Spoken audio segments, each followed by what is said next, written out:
Imagine a place where high taxes and generous welfare don't slow down the economy, but actually fuel growth. Sounds too good to be true, right? Well, welcome to the Nordic countries, where this economic paradox is a daily reality. Welcome to the Economy Unpacked Daily YouTube channel. From Wall Street to your street, we share the world of money in a clear way. Today, we're diving into the fascinating world of Nordic economics, a topic that's captivating economists and policymakers worldwide. Why? Because these countries have managed to achieve something many thought impossible. Combining extensive welfare systems with robust economic growth, this isn't just a regional curiosity, it's a model that's sparking debates from Washington to Westminster and from Ottawa to Canberra. So, what exactly is the Nordic welfare model? At its core, it's about providing a strong social safety net for all citizens. This means free or highly affordable health care and education, generous unemployment benefits, extensive parental leave, and solid pension systems. It's often described as cradle-to-grave support, ensuring that no one falls through the cracks of society. But here's where it gets interesting. All of this comes at a price.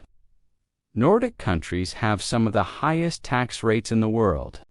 Logic might suggest that such high taxation would stifle economic growth and innovation. Yet, surprisingly, that's not what we see. Let's look at the economic growth in Nordic countries.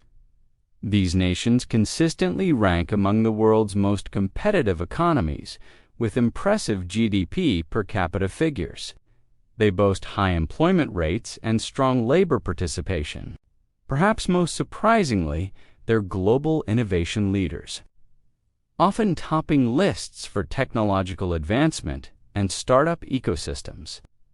So, how do they manage to make welfare and growth work together so well? Several key factors come into play. First, there's an incredibly high level of trust and social cohesion. Nordic countries have low corruption rates, and citizens generally trust their institutions. Education plays a crucial role too. Nordic countries invest heavily in creating a well-educated workforce, which directly translates into higher productivity and innovation. They also prioritize work-life balance, understanding that healthier, happier workers are ultimately more productive. This isn't just feel-good policy, it's smart economics. Inclusivity is another cornerstone of the Nordic model.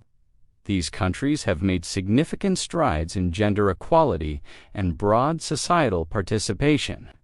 By ensuring that everyone has the opportunity to contribute, they effectively expand their labor pool and boost overall GDP. Now, let's talk about those high taxes.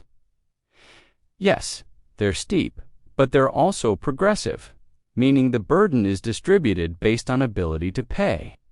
What's fascinating is that Nordic citizens largely support these high taxes. Why? Because they see tangible benefits in their daily lives. When you know your taxes are funding world-class healthcare, education, and social services, it's easier to accept that larger chunk coming out of your paycheck. Crucially, there's strong accountability in how tax money is spent.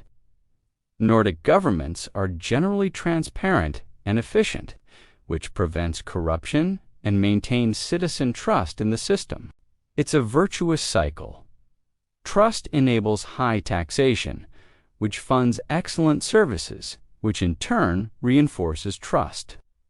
However, it's important to note that the Nordic model isn't without its challenges. Like many developed nations, Nordic countries are grappling with aging populations and immigration pressures.